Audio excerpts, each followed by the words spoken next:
கல்வியில் மதிப்பீட்டு முறையில் கோல் பேஸ்டு எவாலுவேஷன் இலக்குச்சார் மதிப்பீட்டு முறையில் புறவயச் சோதனை பரவலாக பயன்படுத்தப்படுது சார். இப்போ நம்ம பிஜிடிஆர்பியில் அப்ஜெக்டிவ் டைப்ஸ் எழுதுகிறோம் பார்த்திங்களா, அது புறவயச் சோதனை தான். எடுத்துக்காட்டாக பாருங்களேன், எளிய நினைவுகூர் வகை, அங்கே நம்ம டைப்பிங் எரரு, நினைவுகூர் வகை நனைவுன்னு போட்டிருக்கு பாருங்கள், நினைவு.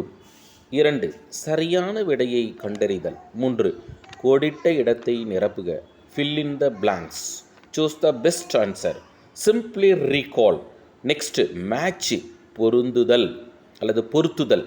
நெக்ஸ்ட் ட்ரூ ஆர் ஃபால்ஸ், சரியா தவறா.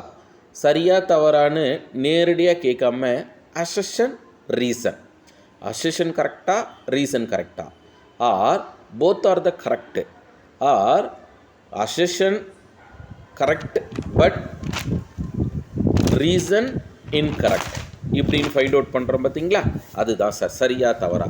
அடுத்து இனம் கண்டறிதல், எதுன்னு நம்ம சூஸ் பண்ணுறது சார். இதை நம்ம புறவய சோதனையாக நாம் பார்க்குறோம். இதை சார்ந்து இந்த புறவய சோதனையை எப்படி சார் உருவாக்கலாம் அப்படின்னா, முதலில் திட்டமிடுதல், கன்ஸ்ட்ரக்டிங் டெஸ்ட்டு. 2 சோதனையை தயாரித்தல், பிளானிங் த டெஸ்ட். 3 சோதனையை செயல்படுத்தல், ட்ரையிங் அவுட் த டெஸ்ட். 4 சோதனையை மதிப்பிடல், எவாலுவேஷன் த டெஸ்ட்.